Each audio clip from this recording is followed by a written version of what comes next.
পাকা আম আর দুধ দিয়ে তৈরি ভীষণ মজাদার ম্যাঙ্গো মিল্ক ডেজার্ট শেয়ার করব। এই ডেজার্টটা এতটাই খেতে টেস্টি হয় যে একবার কাউকে বানিয়ে খাওয়ালে বারবার খেতে চাইবে। প্রচণ্ড গরমের সময় যদি ঠান্ডা ঠান্ডা এরকম একটা ডেজার্ট হয়ে যায় তাহলে শরীর ও মন কিন্তু একদম ঠান্ডা হয়ে যাবে। সেই সাথে এই ডেজার্টটা তৈরি করাও অনেক বেশি সহজ।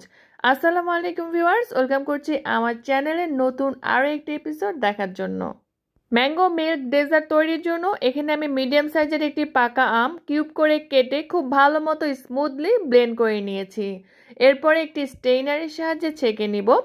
এতে করে আমের যদি কোনো রকমের আঁশ থাকে সেটা রিমুভ হয়ে যাবে, তবে এটা কিন্তু অবশ্যই করবেন, স্কিপ করা যাবে না।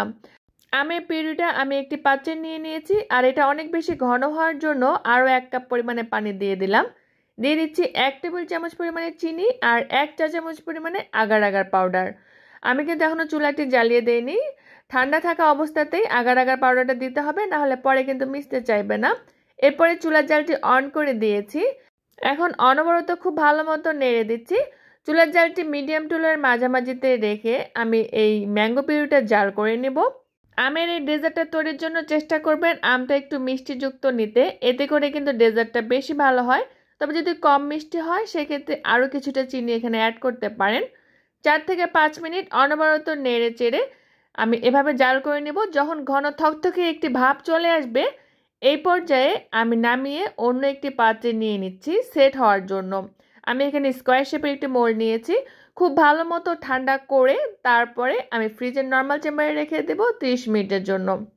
এরপর চুলায় একটি পাত্রে নিয়ে নিয়েছি 2 কাপ পরিমাণে ফুল ফ্যাট লিকুইড দুধ।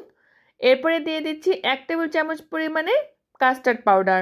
চুলার জালটি এখনও জ্বালিয়ে দেইনি। দুধটা নর্মাল থাকা অবস্থাতে কিন্তু কাস্টার্ড পাউডারটা মিক্স করতে হবে। এরপর চুলার জালটি জ্বালিয়ে দিলাম, অনবরত নেড়ে দিচ্ছি। যেহেতু কাস্টার্ড পাউডার দিয়েছি তাই অবশ্যই নাড়তে হবে। যখন দুধটা কিছুটা গরম হয়ে আসবে এই পর্যায়ে দিয়ে দিচ্ছি 1/2 কাপ পরিমাণে গুঁড়ো দুধ। গুঁড়ো দুধটা দিয়ে একটু নেড়ে চেড়ে মিক্স করে দিয়ে দিচ্ছি 1/3 কাপ পরিমাণে চিনি। চাইলে আপনারা চিনিটা আরও কিছুটা বাড়িয়ে দিতে পারেন, তবে কম দেবেন না, এতে করে কিন্তু মিষ্টিটা ভালো আসবে না। দুধে যখন একটা বলক চলে আসবে এই পর্যায়ে আমি আরও একবার নেড়ে দেব। এটা অবশ্যই একটু পরপর নেড়ে দেবেন, যেহেতু কাস্টার্ড পাউডার দিয়েছি, না হলে কিন্তু জমাট বেঁধে যাবে। আর এটা কিছুক্ষণ জাল করার পরে কিন্তু অনেকটা ঘন হয়ে আসবে, এই পর্যায়ে নামিয়ে নিতে হবে। এর থেকে বেশি ঘন করব না, কারণ ঠান্ডা হয়ে গেলে কিন্তু এটা আরও অনেকটা ঘন হয়ে যাবে। এরপরে আমি দুধটাকে নেড়ে চেড়ে ঠান্ডা করে ফ্রিজের নর্মাল চেম্বারে রেখে দেবো 1 ঘন্টার জন্য। এতে করে দুধটা খুব ভালো মতো ঠান্ডা হয়ে যাবে। আমি একটি মোটা শাঁসওয়ালা ডাব নিয়েছি আর ডাবের পানিটা আমি ইউজ করব না, জাস্ট এই শাঁসটা আমি ইউজ করব। চাইলে কিন্তু আপনারা নারকেলও ইউজ করতে পারেন। এরপরে নারকেল গ্রেটারের সাহায্যে আমি এভাবে করে গ্রেট করে নিব। এরকম চিকন চিকন করে আমি গ্রেট করে নিয়েছি, চাইলে কিন্তু চাকু দিয়েও কাটতে পারবেন। প্রায় 1 ঘন্টা পরে ফ্রিজ থেকে নামিয়ে নিয়েছি আর আমের জেলিটা কিন্তু একদম পারফেক্টলি সেট হয়ে গিয়েছে। এরপর একটি নাইফের সাহায্যে ছোট ছোট কিউব করে কেটে নিব। এরপর স্প্যাচুলার সাহায্যে একটু আলতো করে আলগা করে দিলেই কিন্তু খুব সহজেই কিউবগুলো উঠে আসবে। দেখতেই পাচ্ছেন ম্যাঙ্গো জেলিটা কতটা পারফেক্টলি সেট হয়ে গিয়েছে। প্রায় 1 ঘন্টা পরে দুধটাকে আমি ফ্রিজ থেকে বের করে নিয়েছি। এর মধ্যে কিন্তু দুধটা অনেক বেশি ঘন হয়ে গিয়েছে। একটু নেড়ে চেড়ে দিচ্ছি। এরপরে আমি যে আমের জেলিগুলো উঠিয়ে রেখেছিলাম সেগুলো দিয়ে দিব।